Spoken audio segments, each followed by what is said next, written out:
ഹ്രീംകാര കോശ അസിലത എന്നുള്ളതാണ് അടുത്ത മന്ത്രം. ഹ്രീംകാര ആസ്ഥാന നർത്തകി എന്നുള്ളതാണ് അതിൻ്റെ അടുത്ത മന്ത്രം. ഹ്രീംകാര കോശം, ഹ്രീംകാരമാകുന്ന ഉറയിലത്തെ അസിലതയാണ്, വാളാണ് ദേവി. സാധാരണ ഒരു വാള് ദുഷ്ടനിഗ്രഹം ചെയ്യാൻ, നമ്മുടെ ശത്രുക്കളെ സംഹരിക്കുവാനും അതുപോലെ നമുക്ക് ഇഷ്ടരായിട്ടുള്ളവരെ, ശിഷ്ടരായിട്ടുള്ളവരെ പരിപാലനം ചെയ്യുവാനാണ് ഉപയോഗിക്കുന്നത്. അതുപോലെ ദേവിയാണ് ഈ ഹ്രീംകാര സാധന എന്നുള്ള ഉറയിലത്തെ വാളെന്നാണ് ഈ മന്ത്രത്തിൻ്റെ അർത്ഥം. ഹ്രീംകാര ഉപാസന ചെയ്യുന്നവരെ, ഈ മന്ത്രസാധന ചെയ്യുന്നവരെ ലളിതാ സഹസ്രനാമത്തിൽ ചില സ്ഥലത്ത് അതിൻ്റെ ഫലശ്രുതി ഭാഗത്ത് പറയുന്നു, ഇതിൻ്റെ ഒരു നാമം ഒരു തവണ ജപിക്കുന്നവരെ ദേവി കൂടെ നടന്ന് സംരക്ഷിക്കുന്നു എന്നാണ്. അതുകൊണ്ട് ഈ ഹ്രീംകാര സാധകന്മാരെ സംരക്ഷിക്കുവാനും അവർക്ക് ഉണ്ടാകുന്ന വിഘ്നങ്ങളെ തടയുവാനും ദേവി സഹായിക്കുന്നു. ഹ്രീംകാരമാകുന്ന കോശത്തിലത്തെ വാളാണ് ദേവി എന്നാണ് ഈ മന്ത്രത്തിൻ്റെ അർത്ഥം. അടുത്ത മന്ത്രം ഹ്രീംകാര ആസ്ഥാന നർത്തകി എന്നുള്ളതാണ്. ഹ്രീംകാരമാകുന്ന ഒരു മണിമണ്ഡപം ഉണ്ട്. അത് രത്നഖചിതമായ ഒരു മണ്ഡപമാണ്. അതിൽ ഒരു നർത്തകി നൃത്തം ചെയ്യുന്നു. ഹ്രീംകാര സാധനയാണ് ആ മണ്ഡപം. അതിൽ നൃത്തം ചെയ്യുന്നവളാണ് സാക്ഷാത് പരമേശ്വരിയായ അമ്മ. അപ്പോൾ ഒരു സാധാരണ ഒരു ക്ഷേത്രങ്ങളിൽ പുരാണ ഇതിഹാസാദികളെ വെച്ചുകൊണ്ട് ഒരു കഥ അതിൻ്റെ ഒരു ഭാഗം അല്ലെങ്കിൽ അതിൻ്റെ ഒരു ചരിത്രം, ആ ചരിത്രത്തിലത്തെ ഒരു ഭാഗം അത് സംഗീതത്തോടും വാദ്യങ്ങളോടും കൂടി അതിനെ ആവിഷ്കരിക്കുന്നു. അതിലൊരു നർത്തകി നൃത്തം ചെയ്യുന്നു. നവരസങ്ങളും അവരുടെ കണ്ണിലൂടെയും കൈകളിലൂടെയും മുദ്രയിലൂടെയും ചുവടുകളിലൂടെയും ഒക്കെ കാണിച്ചു തരുന്നു. അതിനെ കാണുന്നവർക്ക് ആസ്വാദനം ഉണ്ടാകുന്നു. ഇവർ അഭിനയിക്കുന്നു, എല്ലാവരും ആസ്വദിക്കുന്നു, നവരസങ്ങളും അവിടെ ആസ്വദിക്കപ്പെടുന്നു. അപ്പോൾ കാണുന്നവരുടെ മനോഭാവം, അവരുടെ പരിപക്വത അനുസരിച്ചാണ് ഈ ആസ്വാദനം എപ്പോഴും ഉണ്ടാകുന്നത്. പക്ഷേ അതേസമയം ഈ നർത്തകി ഏത് വേഷം ധരിച്ചാലും ഒരു ഒരു ഒരു ഒരു പ്രാവശ്യം രാവണനായിട്ട് അഭിനയിക്കുന്നു, ഒരു പ്രാവശ്യം ശ്രീരാമനായിട്ട് അഭിനയിക്കുന്നു, ഒരു പ്രാവശ്യം കൃഷ്ണനായിട്ട് അഭിനയിക്കുന്നു, ഒരു പ്രാവശ്യം യശോദയായിട്ട് അഭിനയിക്കുന്നു. പക്ഷേ അവർക്കറിയാം അവർ വേറെയാണ് എന്നുള്ളതുപോലെ. അപ്പോൾ ഈ പ്രപഞ്ചം എന്നുള്ളതാണ് ഈ മണ്ഡപം. ഈ പ്രപഞ്ചത്തിൽ സൃഷ്ടി, സ്ഥിതി, സംഹാരം, തിരോധാനം, അനുഗ്രഹം മുതലായ കൃത്യങ്ങളൊക്കെ ദേവി ചെയ്യുന്നു. അതേസമയം പ്രപഞ്ചാതീതയാണ് ഞാൻ എന്നുള്ള ബോധം ദേവിക്കുണ്ട്. ഈ ആസ്വാദകർക്ക് ആണ് പരിപക്വത വേണ്ടത്. അവർ തീവ്രമായ സാധനയിലൂടെ തൻ്റെ മനസ്സിനെ ശുദ്ധീകരിക്കുകയാണ് വേണ്ടത്.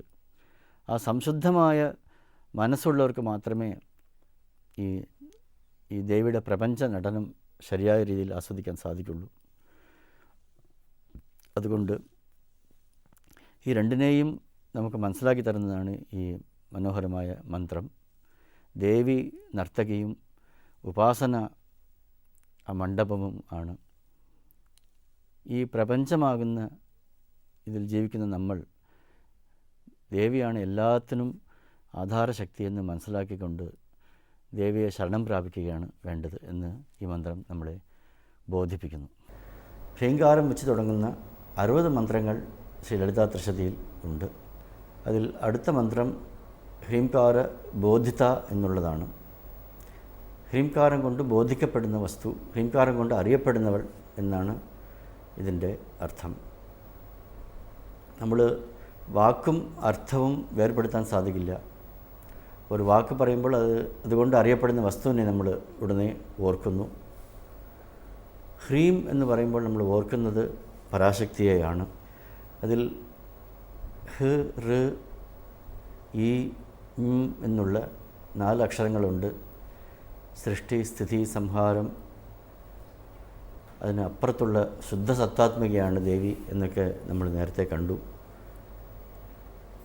അതുകൊണ്ടൊക്കെ നമ്മൾ അറിയുന്ന വസ്തുവാണ് പരാശക്തി. ഏകം സത് വിപ്രാഹ ബഹുധാ വദന്തി എന്ന് വേദങ്ങൾ പറയുന്നു.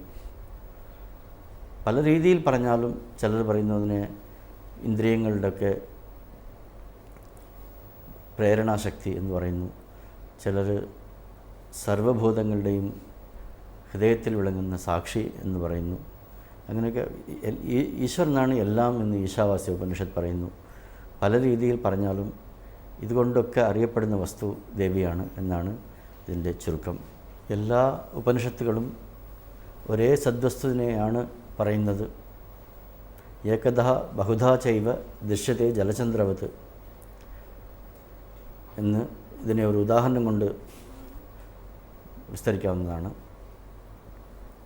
ആകാശത്തിൽ നിലാവ് പ്രകാശിക്കുന്നു. താഴെ പല കുടങ്ങളിലായിട്ട് വെള്ളം വെച്ചിരിക്കുന്നു. അതിൽ ഓരോന്നിലും ഓരോ നിലാവുള്ളതായിട്ട് തോന്നും. പല കുളങ്ങളാണ്, അല്ലെങ്കിൽ ഏതെങ്കിലും ഒരു ജലാശയങ്ങളുണ്ടെങ്കിൽ അതിലൊക്കെ നിലാവ് പ്രതിഫലിക്കുന്നത് കാണാം. അപ്പോൾ ഉള്ളത് ഒരു വസ്തു മാത്രം, അതിൻ്റെ പ്രതിഫലനമാണ് എല്ലായിടത്തും കാണുന്നത് എന്നുള്ള അർത്ഥത്തിലാണ് ഈ മന്ത്രം ഏകദാ ബഹുധാ ചൈവ ദൃശ്യത്തെ ജലചന്ദ്രവത് എന്ന് പറയുന്നത്. അതുകൊണ്ട് പലതായിട്ട് നമ്മൾ പറയുന്നുവെങ്കിലും എല്ലാം ഒന്നാണ്. നാനാത്വത്തിൽ ഏകത്വം എന്നുള്ളതാണ് ഇതുകൊണ്ട് നമ്മൾ മനസ്സിലാക്കേണ്ടത്.